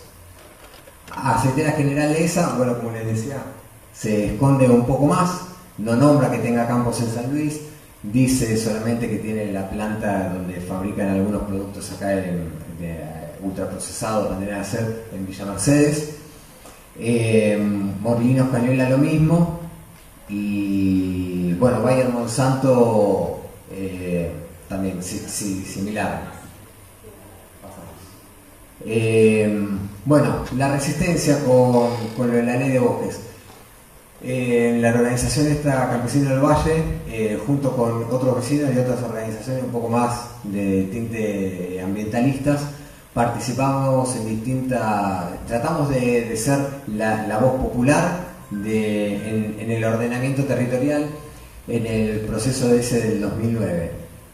Y esa es una de las pocas fotos que me pasó Cecilia de una serie de festivales que organizamos en distintos pueblos con la idea de poner en conocimiento de la comunidad de que se estaba llevando adelante un ordenamiento territorial que iba a tener impactos de ese estilo. Había algo más, pero bueno. Esto es un recuento un poco largo de todas las acciones que estuvieron vinculadas con las cuestiones de la lucha contra los agrotóxicos. Que en el 2011 se hacen las primeras denuncias por fumigaciones En el 2012 se aprueba una ordenanza muy importante en Villa Mercedes, acá en la provincia de San Luis. En el 2013 hacemos el corte, en realidad fue un corte, fue un embudo sobre la ruta que va entre Santa Rosa y Merlo, que es frente a la estancia de Cresud, frente a los equipos de riego que alquila Monsanto, denunciando que estaba instalada la empresa Monsanto y denunciando el paquete que estaba llevando adelante con las fumigaciones. Y en ese momento las fumigaciones aéreas eran bastante frecuentes. En el 2013 presentamos un amparo ambiental. En el 2014 se reglamenta la ley provincial con distancias menores de la de Villa Mercedes, que tenía 1500 metros, que es medio una ordenanza modelo en el país. En el 2016 se modifica la ley provincial y se pone la distancia de 1500 metros. Y en el 2018 hubo algunas situaciones de fumigaciones donde como organización hicimos las denuncias a los organismos que creó el Estado provincial para denunciar. Bueno, ese era el folleto en mano que entregábamos en ese momento en el corte de ruta, en el embudo, en el 2013. Bien. Bueno, acá vienen algunas, un poco la movida.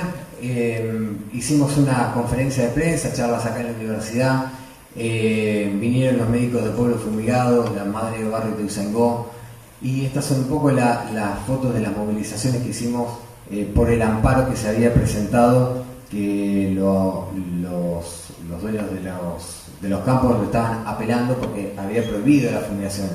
Fue un amparo que prohibió las fumigaciones en todo el Valle de Collar. Tuvo mucho impacto, se jugó mucho la jueza en ese momento de sacar adelante ese amparo. Creo que queda una foto.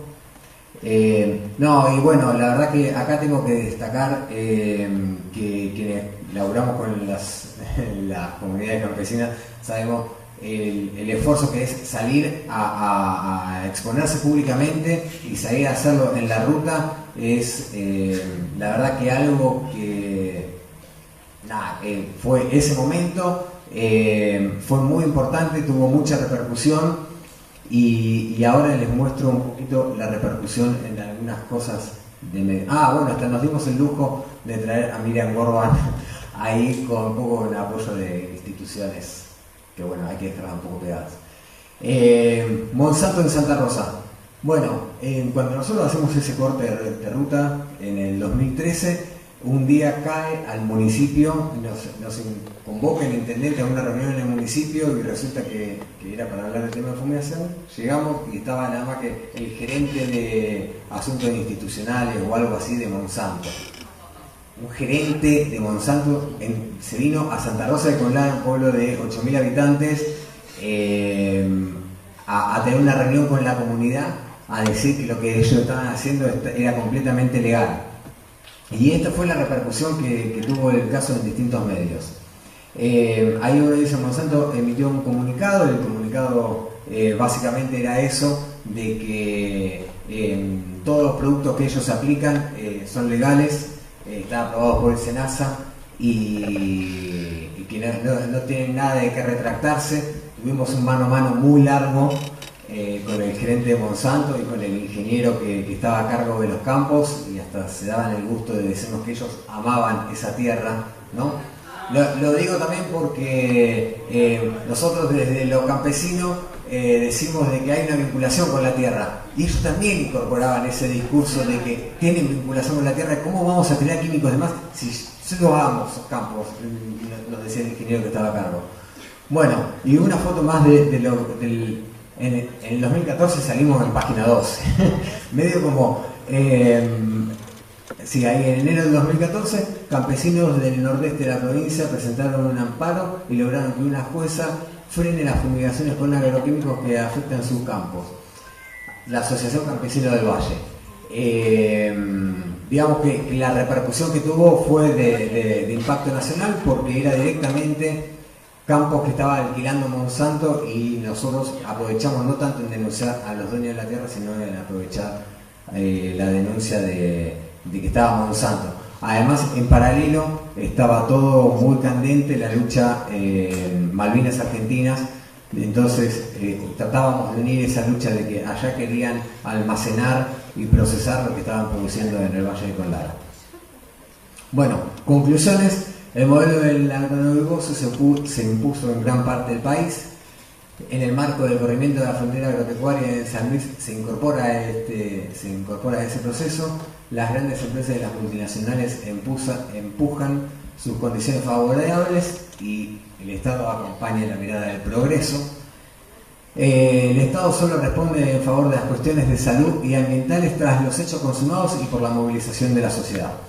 Y lo que sigue un poco para cerrar tiene que ver con eso, que en el 2018 el gobierno crea la Policía Ambiental, que es una policía recontra simbólica, testimonial, pero viene a partir de toda la lucha contra los agrotóxicos, todas las denuncias tenían que mostrar un gesto de compromiso. Esa fue una medida. Y la otra que en el 2010 la Cámara de Diputados o el Congreso Provincial, digamos, aprueba el Plan Maestro, que este nombre es muy, muy llamativo, el Tratado de Paz entre Progreso y Medio Ambiente. Es un decálogo hermoso, testimonial hermoso, donde intenta compatibilizar las dos cosas. Todo ese proceso que les estuve describiendo, miren, el tratado se aprueba en el 2010 y se proponía una mirada respecto al ambiental y al progreso del 2010 al 2020, y toda esa lucha se dio en ese marco. Rescato indefectiblemente la movilización y el compromiso de la organización, que en ese momento pudo poner en agenda ese debate y conseguir una ley respecto al uso de agroquímicos que es bastante novedosa a nivel país, que después hay que ver cómo se aplica, ¿no? Si no están ahí las comunidades haciendo el llamado de atención, es letra muerta, igual que el Tratado de Medio Ambiente, Paz, Progreso y demás. Bueno, muchas gracias.